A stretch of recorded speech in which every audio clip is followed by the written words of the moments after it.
नमस्कार, तुमचं सगळ्यांचं द मराठी होममध्ये खूप खूप स्वागत आहे। त्या व्हिडिओचा टायटल बघून समजलंच असेल की आजच्या व्हिडिओचा टॉपिक काय आहे। तर मी दिवाळीसाठी साफसफाई करायला घेतली आहे, त्यासाठी काही टिप्सचा नेहमी वापर करत असते। जर तुम्हाला जाणून घ्यायचं असेल कशा प्रकारे मी साफसफाई करते तर व्हिडिओ शेवटपर्यंत नक्की बघा। तर सगळ्यात पहिली स्टेप असते डिक्लटर। सगळ्यात मोठं म्हणजे कपड्यांचं डिक्लटरिंग करणं, कारण की आम्ही दिवाळीला गावी जातो तर जे कपडे आम्ही वापरत नाही ती आम्ही आमच्या गावाला जी गरजू लोक आहेत त्यांना देतो। शक्यतो माझ्या मिस्टरांचे कपडे हे नेहमी चांगल्या अवस्थेत असतात। साईज कमी झाल्याने किंवा रंग फिकट झाल्याने मी बऱ्याच वेळा ते जे वापरणारे टी-शर्ट असतात ते काढून ठेवते, कारण की एकच कपडे सारखे वापरत असल्याने ते देखील बोर होतात। आणि हा सगळा टी-शर्टचा पसारा मी इथे काढून ठेवला आहे, जी त्यांना आता घालायची नाही आहेत किंवा खूप जुनी आहेत आणि त्यांना आता वापरायची नाही, असे मी टी-शर्ट काढते आणि आमच्या गावी जे गरजू लोक आहेत त्यांना देत असते।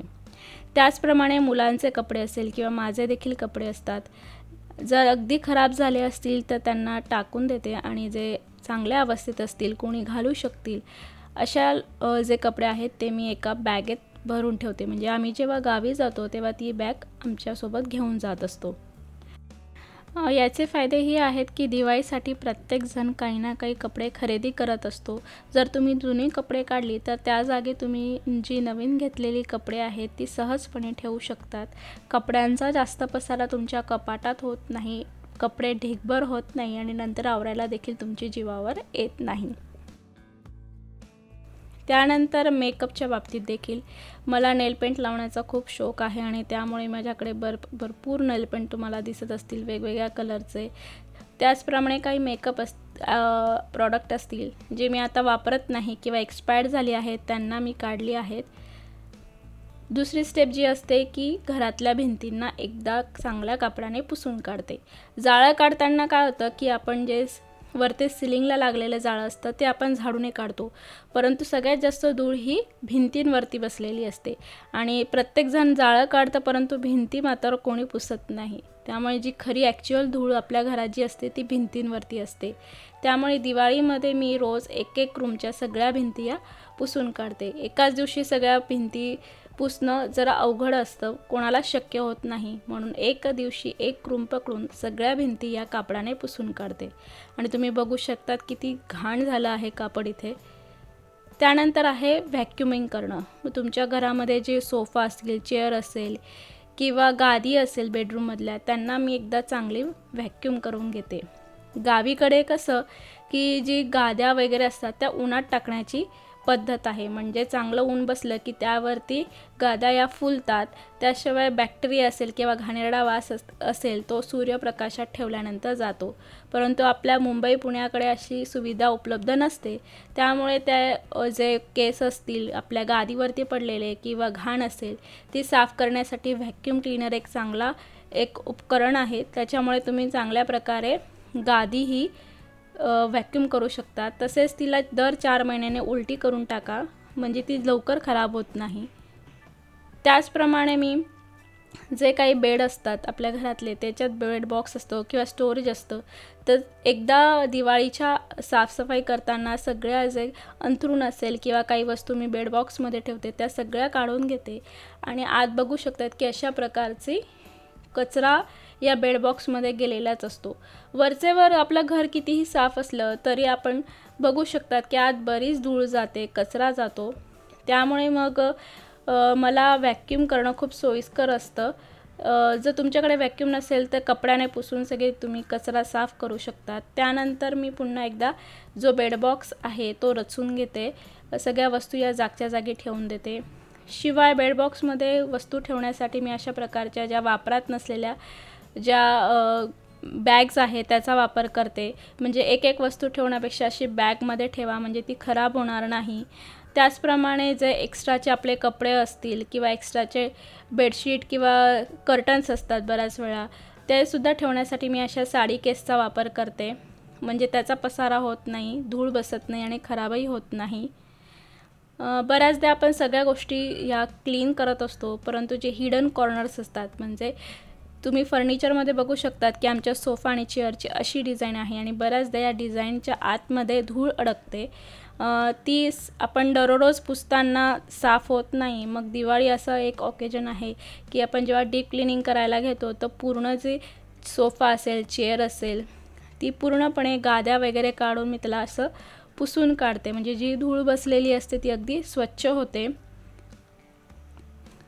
त्याचप्रमाणे जो कपाटाच्या पाठीमागे बऱ्याचदा धूळ साचते ती देखील तुम्ही कपाट सरकवून साफ करू शकतात. त्यानंतर पुढची स्टेप आहे, जर तुमच्याकडे असे फ्रेंच विंडो असतील तर त्याचे जे ग्लासेस असतात विंडोजचे ते देखील असे पुसून घ्या. कारण की बऱ्याचदा सगळ्यात जास्त जी धूळ असते या विंडोजच्या ग्लासेसवरती बसलेली असते. त्यामुळे आतून आणि बाहेरून चांगल्या प्रकारे पुसून घ्या. बघू शकता तुम्ही किती घाण कापड झालं आहे. एका चांगल्या ग्लास सोल्युशनने देखील तुम्ही काच पुसून घेऊ शकतात. कोणती धूळ राहत नाही. बऱ्याचदा आपण दुर्लक्ष केलं तर धुळीचा एक जाडसर थर आपला जो ग्लास आहे त्यावरती बसतो आणि बऱ्याच दिवसांनी साफ करायला घेतलं तर खूप मेहनत करावी लागते.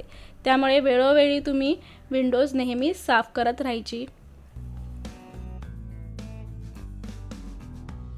जर तुम्हाला सोफा किंवा चेअरवरती कुठच्याही प्रकारची धूळ बसू द्यायची नसेल तर तुम्ही त्यासाठी कवर्सचा वापर करा. शक्यतो ज्यांच्या घरामध्ये लहान मुलं असतील त्यांच्या घरात लवकर सगळ्या वस्तू खराब व्हायला सुरुवात होते.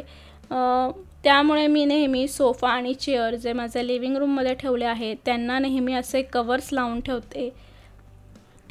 त्याचे 2 फायदे आहेत की तुमच्या जे सोफा चेअरचे गाद्या आहेत त्या खराब होत नाही.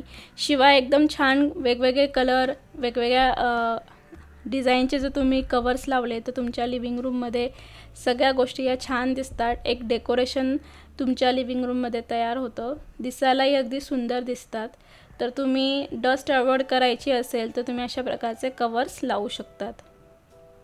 पुढची स्टेप आहे, जर तुम्ही गावी जात असणार 10 ते 15 दिवसासाठी तर जी अशी सोफा, चेअर किंवा बेड आहे, जी उघड्यावरची फर्निचर आहे ज्याच्यावर जास्त धूळ बसते त्यांना असे तुम्ही बेडशीटने कवर करू शकतात. म्हणजे जी काही धूळ बसेल ती फक्त बेडशीटवरती बसते.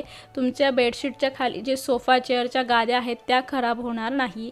शिवाय तुम्ही गावी आल्यानंतर तुम्हाला साफसफाई करायला कमी वेळ द्यावा लागेल. फक्त जी बेडशीट आहे ते तुम्ही धुवू शकतात. परंतु आतल्या ज्या गोष्टी आहेत त्या अगदी स्वच्छ राहतात. मेहनत देखील कमी लागते आणि टाईम देखील कमी लागतो. जेव्हा मी डिक्लटरिंग करायला घेते तेव्हा एक जो कपाटाचा कप्पा आहे तो साफ करायला जाते. म्हणजे सगळे, कारण डिक्लटरिंगमध्ये सगळे कपडे बाहेर काढले जातात. कपडे बाहेर काढले त्यानंतर तुम्ही बघू शकतात की कपाटात एक चांगलीच धूळ बसलेली असते. दररोज तर आपण कपडे बाहेर काढून पुन्हा आत ठेवून कपाट पुसू शकत नाही, त्यातली कप्पे पुसू शकत नाही.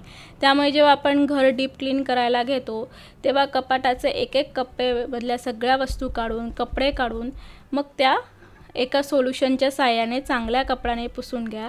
त्याचप्रमाणे ड्रॉवर देखील दैनंदिन दररोज आपण त्याला सगळ्या वस्तू काढून पुसू शकत नाही, साफ करू शकत नाही. मग अशा वेळी ड्रॉवरच्या पण सगळ्या वस्तू काढून ड्रॉवर स्वच्छ करून घ्या. त्यात देखील बरंच कचरा आणि धूळ बसलेली असते. त्यानंतर डीप क्लिनिंगमध्ये आपण सगळ्या गोष्टी क्लीन करतो, परंतु ट्यूबलाईट असेल, बल्ब असेल किंवा फॅन असेल किंवा या जे ट्यूबलाईट लावतो त्यांची होल्डर असतील त्यात देखील एक चांगल्याच प्रकारची धूळ बसलेली असते. त्यामुळे डीप क्लीन करताना बल्ब असेल त्यांना देखील चांगल्या कापडाने पुसून घ्या.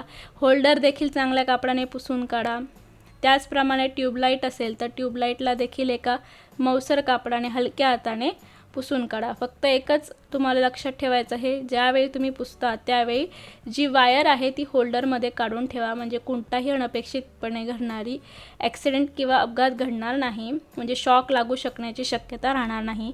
त्याचप्रमाणे कर्टनचे जे रॉड असतील त्याला देखील पुसून घ्या. किंवा विंडोजमध्ये अशा प्रकारची मार्बल फ्रेम असतात त्याला देखील तुम्ही पुसून घ्या. त्यावरती देखील एक चांगला थर बसलेला असतो. तर मैत्रिणींनो, जर तुम्ही देखील साफसफाई करायला घेतली असेल तर आजच्या व्हिडिओमध्ये सांगितलेली माहिती तुम्हाला नक्कीच उपयोगात येईल. तुम्ही देखील अशा प्रकारे तुमचं घर साफ करू शकतात. आजचा व्हिडिओ आवडला असेल तर त्याला लाईक करा, खाली कमेंट करायला विसरू नका. तसेच चॅनलला देखील सबस्क्राईब करा. पुन्हा भेटूया एका नवीन व्हिडिओसोबत. तोपर्यंत धन्यवाद.